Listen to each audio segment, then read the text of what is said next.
का क्या कहना।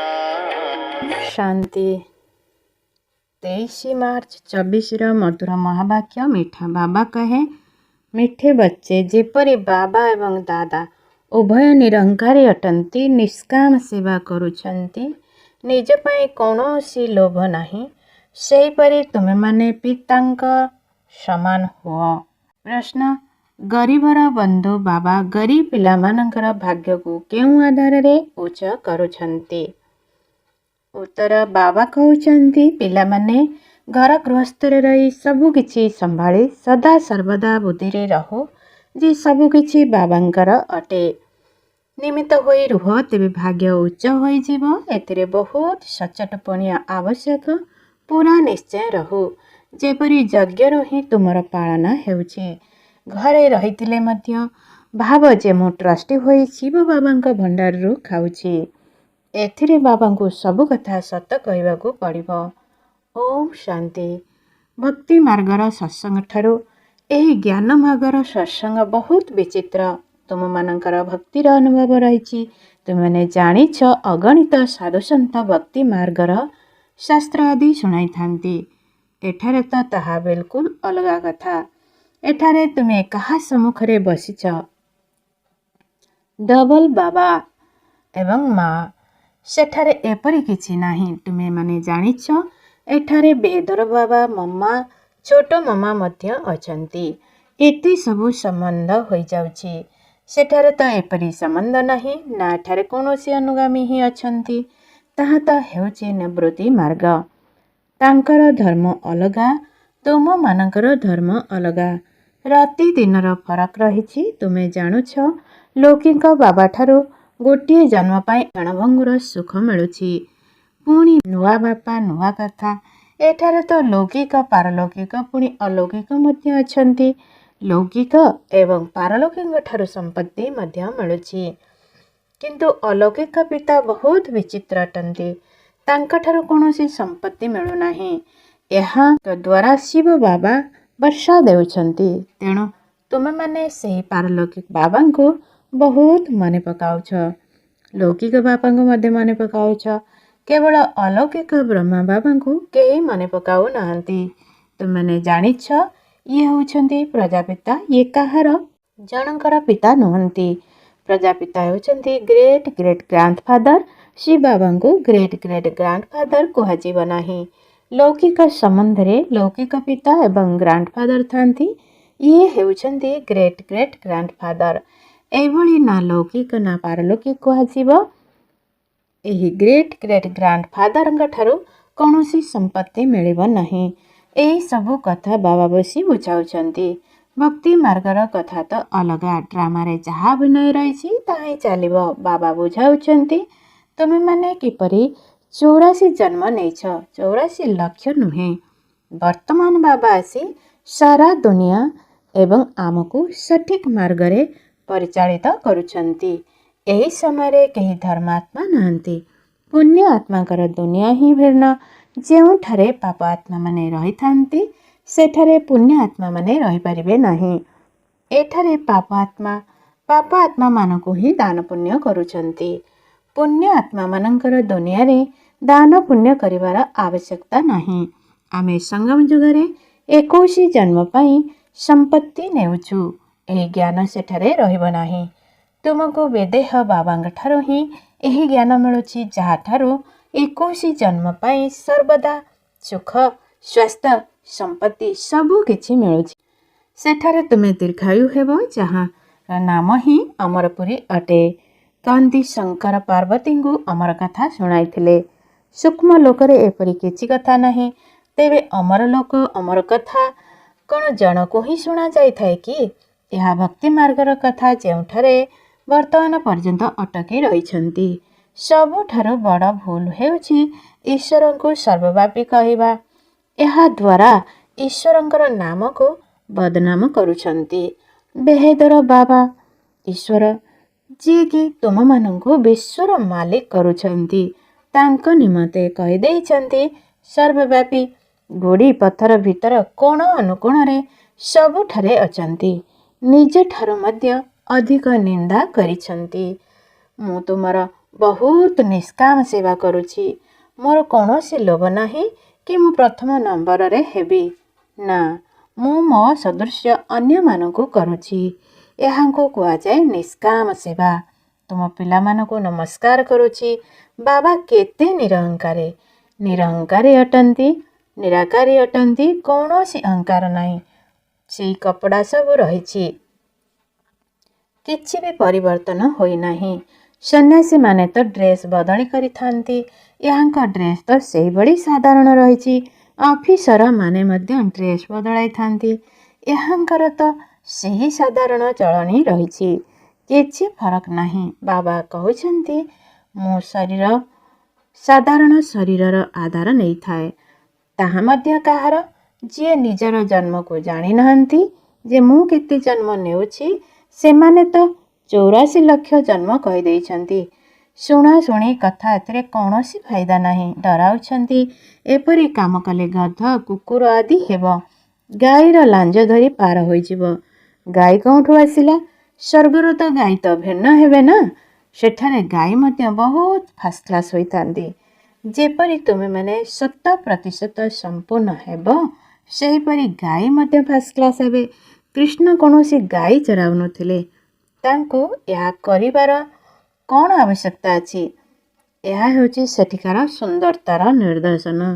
ବାବା ଏପରି ନୁହେଁ ଯେ ଶ୍ରୀକୃଷ୍ଣ ଗାଈ ପାଳୁଥିଲେ। ଶ୍ରୀକୃଷ୍ଣଙ୍କୁ ଗାଈ ଚରାଳି କରିଦେଇଛନ୍ତି। କେଉଁଠି ସର୍ବଗୁଣ ସମ୍ପନ୍ନ ସତ୍ୟଯୁଗର ପ୍ରଥମ ରାଜକୁମାର, ଆଉ କେଉଁଠି ଗାଈ ଚରାଳି। କିଛି ବି ବୁଝୁନାହାନ୍ତି। କାରଣ ବର୍ତ୍ତମାନ ତ ଦେବତା ଧର୍ମ ନାହିଁ। ଏହା କେବଳ ଗୋଟିଏ ଧର୍ମ, ଯାହା ପ୍ରାୟ ଲୋପ ହୋଇଯାଇଛି। ଏକଥା କୌଣସି ଶାସ୍ତ୍ରରେ ନାହିଁ। ବାବା କହୁଛନ୍ତି ମୁଁ ତୁମ ପିଲାମାନଙ୍କୁ ବିଶ୍ୱର ମାଲିକ କରିବା ପାଇଁ ଜ୍ଞାନ ଦେଉଛି। ମାଲିକ ହୋଇଗଲେ ଜ୍ଞାନର ଆବଶ୍ୟକତା ନାହିଁ।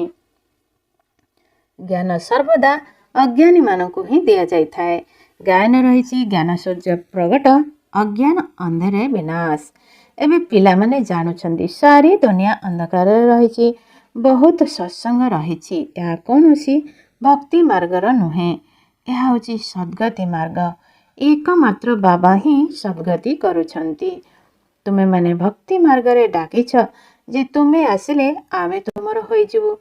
ତୁମ ବ୍ୟତୀତ ଆଉ କେହି ନାହାନ୍ତି। କାରଣ ତୁମେ ହିଁ ଜ୍ଞାନର ସାଗର, ସୁଖର ସାଗର, ପବିତ୍ରତାର ସାଗର, ସମ୍ପତ୍ତିର ସାଗର ଅଟ।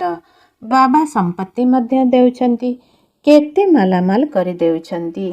ତୁମେମାନେ ଜାଣୁଛ ଆମେ ଶିବ ବାବାଙ୍କ ଠାରୁ 21 ଜନ୍ମ ପାଇଁ ଝୋଲା ଭରିବା ପାଇଁ ଆସିଛୁ। ଅର୍ଥାତ୍ ନରରୁ ନାରାୟଣ ହେଉଛୁ। ଭକ୍ତି ମାର୍ଗରେ ବହୁତ କଥା ଶୁଣି ଶୁଣି ସିଡ଼ି ତଳକୁ ଖସି ଆସିଛୁ। ଆରୋହଣ କଳା କାହାର ମଧ୍ୟ ହୋଇପାରିବ ନାହିଁ। କଳ୍ପର ଆୟୁଷ ମଧ୍ୟ ବହୁତ ଲମ୍ବା ଚଉଡ଼ା କରିଦେଇଛନ୍ତି। ଡ୍ରାମାର ଅବଧିକୁ ଲକ୍ଷ ଲକ୍ଷ ବର୍ଷ କରିଦେଇଛନ୍ତି। ବର୍ତ୍ତମାନ ତୁମେମାନେ ଜାଣୁଛ କଳ୍ପ ହେଉଛି 5000 ବର୍ଷର, ସର୍ବାଧିକ 84 ଜନ୍ମ ଏବଂ ସର୍ବନିମ୍ନ ଗୋଟିଏ ଜନ୍ମ। ପଛକୁ ପଛ ଆତ୍ମାମାନେ ଆସୁଛନ୍ତି। ଏହା ନିରାକାରୀ ବୃକ୍ଷ ଅଟେ ନା। ପୁଣି କ୍ରମାନୁସାରେ ଅଭିନୟ କରିବା ପାଇଁ ଏଠାକୁ ଆସିବେ। ବାସ୍ତବରେ ଆମେ ନିରାକାରୀ ବୃକ୍ଷର ଅଟୁ। ସେଠାରୁ ଏଠାକୁ ଆସୁଛୁ ଅଭିନୟ କରିବା ପାଇଁ। ସେଠାରେ ସମସ୍ତେ ପବିତ୍ର ରହିବେ। ପରନ୍ତୁ ଅଭିନୟ ସମସ୍ତଙ୍କର ଭିନ୍ନ ଭିନ୍ନ। ଏ କଥା ବୁଦ୍ଧିରେ ରଖ। ବୃକ୍ଷକୁ ମଧ୍ୟ ବୁଦ୍ଧିରେ ରଖ।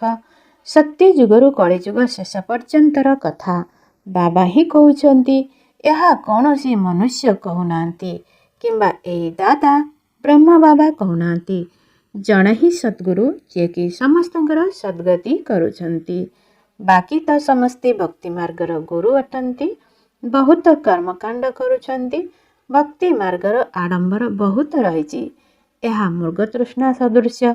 ଡ୍ରାମାରେ ଯାହା ନିର୍ଦ୍ଧାରିତ ଅଛି, ପଣ୍ଡିତମାନେ ପୁନରାବୃତ୍ତି ଯଦି କେହି ବାବାଙ୍କ ଦ୍ୱାରା ପବିତ୍ର ହେଉଛି, ସେମାନେ ନିଜେ ବନ୍ଦୀ ହୋଇଯାଉଛନ୍ତି। ବାବା ବତାଉଛନ୍ତି ତୁମ ଭକ୍ତି ମାର୍ଗରେ ଈଶ୍ୱର ରହିଛି। ଗରିବମାନଙ୍କୁ ଦେହ ଶାସ୍ତ୍ରରେ ଭକ୍ତି ମାର୍ଗର ପତିତମାନଙ୍କୁ ଦେଇଥାନ୍ତି। ତା ଦ୍ୱାରା ମୋତେ କେହି ସାରା ଡ୍ରାମା ନେଲାବାଲା ବେଳେ ମୁଁ ଆସେ, ସେତେବେଳେ ସମସ୍ତଙ୍କର ବିଗ୍ରହ ଥାଏ। ଦୁନିଆରେ ପତିତ ନରରୁ ନାରାୟଣକୁ ଦାନ କରୁଛନ୍ତି। ମାଲିକ ହେଉଛି ଦୀନବନ୍ଧୁ ପିଲାମାନଙ୍କ ନିଶା ରହିବା ତାଙ୍କୁ ମଧ୍ୟ ବେହେଦର ବାବା ତୁରନ୍ତ ମାରନ୍ତି ହୋଇଯାନ୍ତି। ଆଶୀର୍ବାଦ ଦିଅନ୍ତି ବିବାହ ପରେ ଜୀବନ ତୁମର ବାବାର ଅଟନ୍ତି। ଏହି ମହିମା ବୁଦ୍ଧିରେ ବାବାଙ୍କର ଏହି ମହିମା ସବୁ ବାବାଙ୍କର, ଯାହାକି ଏଥିପାଇଁ ବଡ ହୁସିଆର ପିଲା ଦରକାର। ତୁମେ ଘରେ ଖାଦ୍ୟ ତିଆରି କରି ଖାଉଛ, କିନ୍ତୁ ଏପରି ଭାବ ଯେ ଯଜ୍ଞର ଖାଉଛି, କାରଣ ମାନେ ମଧ୍ୟ ଯଜ୍ଞର ହୋଇଗଲ, ସବୁ କିଛି ଯଜ୍ଞର ସେଣ୍ଟରରେ ବସିଛ, ଘରେ ନିମିତ୍ତ ହୋଇ ରହୁଛ, ଯୋଗ ଲଗାଇବ, ଶିବ ବାବାଙ୍କ ଭଣ୍ଡାରରୁ ଖାଉଛ। ଶିବ ବାବା ପୁରା ନିଶ୍ଚୟ ଦରକାର, ତାଙ୍କୁ ନିଶ୍ଚୟରେ ଗଡ଼ବଡ଼ି ହେଉଛି। ବାବା ହରିଚନ୍ଦ୍ରଙ୍କର ଉଦାହରଣ ଦେଇ ସାଧାରଣ ବୃଦ୍ଧା ଶରୀରରେ ପ୍ରବେଶ କରିଛି ପୁନଃ ଭାରତକୁ ସ୍ୱର୍ଗ କରିବା ପାଇଁ। ମୁଁ ମଧ୍ୟ ଡ୍ରାମାର ବନ୍ଧନରେ ବନ୍ଧା। ତୁମେ ମୋର ବହୁତ ଗ୍ଲାନି କରିଛ। ମୁଁ ତୁମକୁ ପୂଜନୀୟ କରୁଛି। ଏହା କାଲିର କଥା। ତୁମେମାନେ ବହୁତ ପୂଜା କରୁଥିଲ। ତୁମମାନଙ୍କୁ ରାଜ୍ୟଭାଗ ଦେଇଥିଲି, ସବୁ ହରାଇ ଦେଲ। ପୁଣି ତୁମକୁ ବିଶ୍ୱର ମାଲିକ କରୁଛି। ଏ କଥା କେଉଁଠି କେବେ କାହା ବୁଦ୍ଧିରେ ରହୁନାହିଁ। ଏମାନେ ହେଲେ ଦୈବୀ ଗୁଣଧାରୀ ଦେବତା। ସେମାନେ ସେହି ମନୁଷ୍ୟ ହିଁ ଅଟନ୍ତି। କେହି 80-100 ଫୁଟର ଲମ୍ବା ତ ନୁହନ୍ତି। ଏପରି ତ ନୁହେଁ, ତାଙ୍କର ଆୟୁଷ ବହୁତ ଲମ୍ବା, ତେଣୁ ଛାତ ପର୍ଯ୍ୟନ୍ତ ବଡ଼ ହେବେ। କଳି ଯୁଗରେ ତୁମର ଆୟୁ କମ୍ ହୋଇଯାଇଛି। ବାବା ଆସି ତୁମର ଆୟୁଷ ବଡ଼ କରିଦେଉଛନ୍ତି। ତେଣୁ ବାବା କହୁଛନ୍ତି ସ୍ୱାସ୍ଥ୍ୟ ମନ୍ତ୍ରୀକୁ ମଧ୍ୟ ବୁଝାଅ, କୁହ ଆମେ ଆପଣଙ୍କୁ ଏପରି ଉପାୟ ବତାଇବୁ ଯାହାଦ୍ୱାରା କେବେ କେହି ବେମାର ହେବେ ନାହିଁ। ଭଗବାନ ଉବାଚ, ନିଜକୁ ଆତ୍ମା ଭାବି ମୋତେ ମନେ ପକାଇଲେ ତୁମେ ପତିତରୁ ପବିତ୍ର ସଦା ସ୍ୱାସ୍ଥ୍ୟବାନ ହୋଇଯିବ। ଆମେ ଗ୍ୟାରେଣ୍ଟି କରୁଛୁ, ଯୋଗୀ ଏବଂ ପବିତ୍ର ହେଲେ ଆୟୁଷ ବଡ଼ ହେବ। ବର୍ତ୍ତମାନ ତୁମେମାନେ ରାଜଯୋଗୀ, ରାଜଋଷି ଅଟ। ସନ୍ନ୍ୟାସୀମାନେ ତ କେବେ ହେଲେ ରାଜଯୋଗ ଶିଖାଇ ପାରିବେ ନାହିଁ। ସେମାନେ କୁହନ୍ତି ପତିତ ପାବନ ଗଙ୍ଗା, ସେଠାରେ ଦାନ କର। ଗଙ୍ଗାରେ କ'ଣ ଦାନ କରାଯାଏ କି? ମନୁଷ୍ୟ ପଇସା ପକାଇଥାନ୍ତି, ପଣ୍ଡିତମାନେ ନେଇ ଆସନ୍ତି। ବର୍ତ୍ତମାନ ତୁମେମାନେ ବାବାଙ୍କ ଦ୍ୱାରା ପବିତ୍ର ହେଉଛ। ବାବାଙ୍କୁ କ'ଣ ଦେଉଛ? କିଛି ଦେଉନାହଁ। ବାବା ତ ଦାତା ଅଟନ୍ତି। ଭକ୍ତି ମାର୍ଗରେ ଈଶ୍ୱର ଅର୍ଥେ ଗରିବମାନଙ୍କୁ ଦେଇଥାନ୍ତି, ପତିତମାନଙ୍କୁ ଦେଇଥାନ୍ତି। ତୁମେମାନେ ମଧ୍ୟ ପତିତ, ନେଲାବାଲା ମଧ୍ୟ ପତିତ। ଏବେ ତୁମେ ପବିତ୍ର ହେଉଛ। ଦୁନିଆରେ ପତିତ ପତିତକୁ ଦାନ କରୁଛନ୍ତି। କୁମାରୀ ଯିଏକି ପବିତ୍ର ଅଟନ୍ତି, ତାଙ୍କୁ ମଧ୍ୟ ଦାନ ଦିଅନ୍ତି, ମୁଣ୍ଡିଆ ମାରନ୍ତି, ଖୁଆନ୍ତି, ଦକ୍ଷିଣା ଦିଅନ୍ତି। ବିବାହ ପରେ ଜୀବନ ବର୍ବାଦ ହୋଇଯାଏ। ଡ୍ରାମାରେ ଯାହା ନିର୍ଦ୍ଧାରିତ ଅଛି ତାହାର ପୁଣି ପୁନରାବୃତ୍ତି ହେବ। ଭକ୍ତି ମାର୍ଗରେ ମଧ୍ୟ ଅଭିନୟ ରହିଛି। ସତ୍ୟ ଯୁଗର ସମାଚାର ବାବା ବତାଉଛନ୍ତି। ତୁମ ପିଲାମାନଙ୍କୁ ଜ୍ଞାନ ମିଳିଛି। ପୂର୍ବରୁ ଅଜ୍ଞାନୀ ଥିଲ। ଶାସ୍ତ୍ରରେ ଭକ୍ତି ମାର୍ଗର କଥା ରହିଛି। ତା ଦ୍ୱାରା ମୋତେ କେହି ପାଇପାରିବେ ନାହିଁ। ଯେତେବେଳେ ମୁଁ ଆସେ ସେତେବେଳେ ସମସ୍ତଙ୍କର ସଦ୍ଗତି କରିଥାଏ। ମୁଁ ଥରେ ଆସିଥାଏ ପୁରୁଣାକୁ ନୂଆ କରିବାକୁ। ମୁଁ ଦୀନବନ୍ଧୁ, ଗରିବଙ୍କୁ ସାଉକାର କରିଥାଏ। ଗରିବ ତୁରନ୍ତ ବାବାଙ୍କର ହୋଇଯାଆନ୍ତି। କୁହନ୍ତି ବାବା ଆମେ ତୁମର, ସବୁ କିଛି ତୁମର। ବାବା କହୁଛନ୍ତି ନିମିତ୍ତ ହୋଇ ରୁହ। ବୁଦ୍ଧିରେ ଭାବ ଏହା ଆମର ନୁହେଁ, ସବୁ ବାବାଙ୍କର। ଏଥିପାଇଁ ବଡ଼ ହୁସିଆର ପିଲା ଦରକାର। ତୁମେ ଘରେ ଖାଦ୍ୟ ତିଆରି କରି ଖାଉଛ, କିନ୍ତୁ ଏପରି ଭାବ ଯେ ଯଜ୍ଞରୁ ଖାଉଛି, କାରଣ ତୁମେମାନେ ମଧ୍ୟ ଯଜ୍ଞର ହୋଇଗଲ। ସବୁ କିଛି ଯଜ୍ଞର ହୋଇଗଲା। ଘରେ ନିମିତ୍ତ ହୋଇ ରହୁଛ, ଅର୍ଥ ଶିବ ବାବାଙ୍କ ଭଣ୍ଡାରରୁ ଖାଉଛ। ପରନ୍ତୁ ପୁରା ନିଶ୍ଚୟ ଦରକାର। ନିଶ୍ଚୟରେ ଗଡ଼ବଡ଼ି ହେଉଛି। ହରିଶ୍ଚନ୍ଦ୍ରଙ୍କର ଉଦାହରଣ ଦେଇଛନ୍ତି। ବାବାଙ୍କୁ ସବୁ କିଛି ବତାଇବାକୁ ପଡ଼ିବ। ମୁଁ ଗରିବର ବନ୍ଧୁ। ଗୀତ ଆଖିର ଓ ଦିନ ଆଜ ଆୟା। ଆଧା କଳ୍ପ ହେବ ଭକ୍ତି ମାର୍ଗରେ ମନେ ପକାଇ ଆସିଲ। ବର୍ତ୍ତମାନ ପରମାତ୍ମା ପ୍ରାପ୍ତି ହେଲା। ବିଜ୍ଞାନ ଜିନ୍ଦାବାଦ ହେବ। ସତ୍ୟଯୁଗ ନିଶ୍ଚିନ୍ତ ଆସିବ। ମଝିରେ ସଂଗ୍ରାମ, ଯେଉଁଠାରେ ତୁମେ ଉତ୍ତମରୁ ଉତ୍ତମ ପୁରୁଷ ହେଉଛ।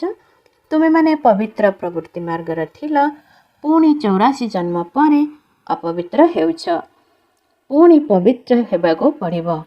ତୁମେମାନେ କଳ୍ପ ପୂର୍ବେ ମଧ୍ୟ ଏହିପରି ହୋଇଥିଲ। କଳ୍ପ ପୂର୍ବେ ଯିଏ ଯେତିକି ପୁରୁଷାର୍ଥ କରିଥିଲେ ସେତିକି କରିବେ। ନିଜର ସମ୍ପତ୍ତି ନେବେ। ବାବା ସାକ୍ଷୀ ହୋଇ ଦେଖୁଛନ୍ତି।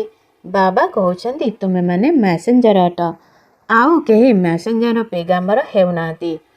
ସଦ୍ଗତି କରୁଥିବା ସଦ୍ଗୁରୁ ଜଣେ ହିଁ ଅଟନ୍ତି। ଅନ୍ୟ ଧର୍ମନେତା ମାନେ ଧର୍ମ ସ୍ଥାପନା କରିବା ପାଇଁ ଆସନ୍ତି। ତେବେ ସେମାନେ ଗୁରୁ କିପରି ହେଲେ? ମୁଁ ତ ସମସ୍ତଙ୍କୁ ସଦ୍ଗତି ଦେଉଛି। ଆଚ୍ଛା, ମିଠା ମିଠା ଶିଖିଲା ଦେଇ ସନ୍ତାନମାନଙ୍କ ପ୍ରତି ମାତା ପିତା ବାପ ଦାଦାଙ୍କର ମଧୁର ସ୍ନେହଭରା ସ୍ମୃତି ଏବଂ ସୁପ୍ରଭାତ। ଆତ୍ମିକ ପିତାଙ୍କର ଆତ୍ମିକ ସନ୍ତାନମାନଙ୍କୁ ନମସ୍ତେ।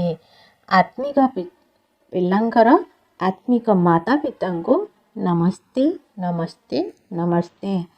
ଧାରଣା ପାଇଁ ମୁଖ୍ୟ ସାର, ସର୍ବଦା ଏହି ନିଶାରେ ରହିବାକୁ ହେବ ଯେ ଶାନ୍ତି ସୁଖ ସମ୍ପତ୍ତିର ସାଗର ବାବା ଆମକୁ ମିଳିଛନ୍ତି। ଆମକୁ ସବୁ କିଛି ସେହି ଜଣଙ୍କଠାରୁ ହିଁ ମିଳୁଛି। ଏହିଭଳି ବାବାଙ୍କର ସମ୍ମୁଖରେ ଆମେ ବସିଛୁ। ସେ ଆମକୁ ପାଠ ପଢ଼ାଉଛନ୍ତି। 2. ନିଜର ଅହଙ୍କାର ଛାଡ଼ି ବାବାଙ୍କ ଭଳି ନିଷ୍କାମ ସେବା କରିବାକୁ ହେବ। ନିରହଙ୍କାରୀ ହୋଇ ରହିବାକୁ ହେବ। ମେସେଞ୍ଜରର ପେଗାମ୍ବର ବାର୍ତ୍ତାବହ ହୋଇ ସମସ୍ତଙ୍କୁ ବାବାଙ୍କର ସନ୍ଦେଶ ଦେବାକୁ ହେବ।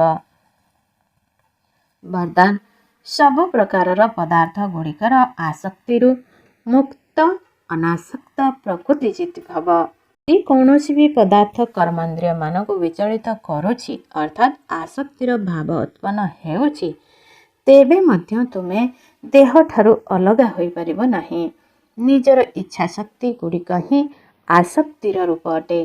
କେହି କେହି କୁହନ୍ତି ମୋର ଇଚ୍ଛା ନାହିଁ ଯେ କିନ୍ତୁ ଏହା ମୋତେ ଭଲ ଲାଗେ। ତେବେ ଏହା ମଧ୍ୟ ସୂକ୍ଷ୍ମ ରୂପର ଆସକ୍ତି ଅଟେ। ଏହାକୁ ଅତି ଗମ୍ଭୀର ଭାବରେ ଚେକିଂ କର ଯେ ଏହି ପଦାର୍ଥ ଅର୍ଥାତ୍ ଅଳ୍ପ କାଳର ସୁଖର ସାଧନ ମୋତେ ନିଜ ଆଡ଼କୁ ଆକର୍ଷିତ କରୁନାହିଁ ତ? ଏହି ସବୁ ପଦାର୍ଥ ଗୁଡ଼ିକ ପ୍ରକୃତିର ସାଧନ ଅଟେ। ଯେତେବେଳେ ଏଗୁଡ଼ିକର ଠାରୁ ଅନାସକ୍ତ ଅର୍ଥାତ୍ ନିଆରା ହୋଇଯିବ, ସେତେବେଳେ ହିଁ ପ୍ରକୃତି ଜିତି ହେବ।